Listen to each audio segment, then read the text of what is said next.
Welcome back to the Story of Liberty. This is John Bona.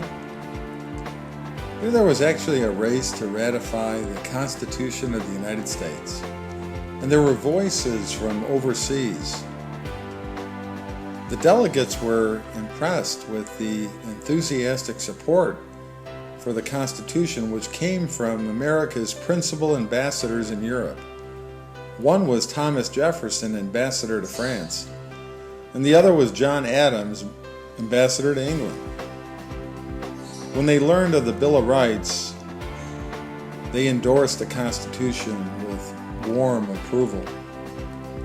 Jefferson wrote that the Constitution is unquestionably the wisest ever yet presented to men. He also wrote to bind the tyrants to the chains of the Constitution. He knew that men needed certain restraints. He knew that in his heart that the highest authority under God in America would not be a president, it would not be a court, it would not even be a Congress, but rather a document, the Constitution of the United States.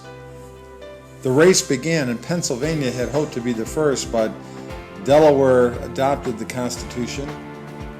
Pennsylvania came 4 days later, and then New Jersey ratified a few days later, Georgia, Connecticut, Maryland, South Carolina, and then New Hampshire made the Constitution operational on June 21st, 1788. Within a week after the New Hampshire vote, Virginia finally ratified.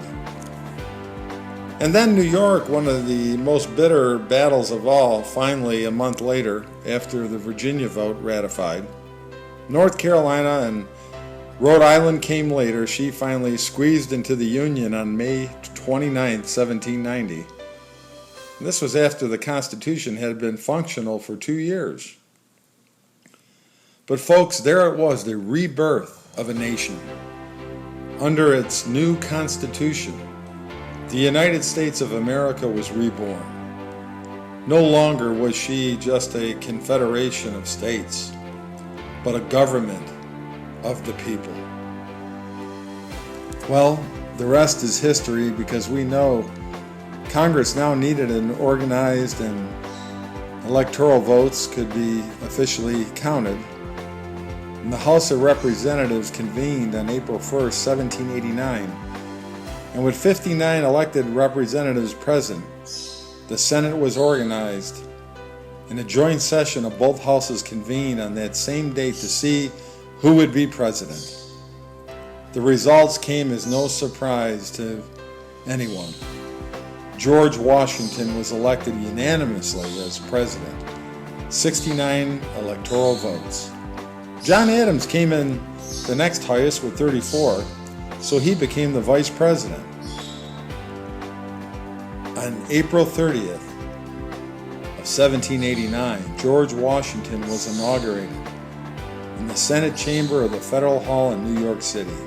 From there, he walked down to the St. Paul Chapel, which is still there, right across from the old World Trade Centers where the new building has now been built.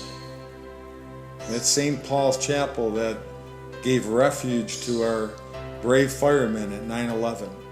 And that was the very building that Washington went to after his inauguration to a 3-hour prayer service. If you ever get a chance to go to New York, go to St. Paul's Chapel. It's a wonderful place to remember the rebirth of a nation.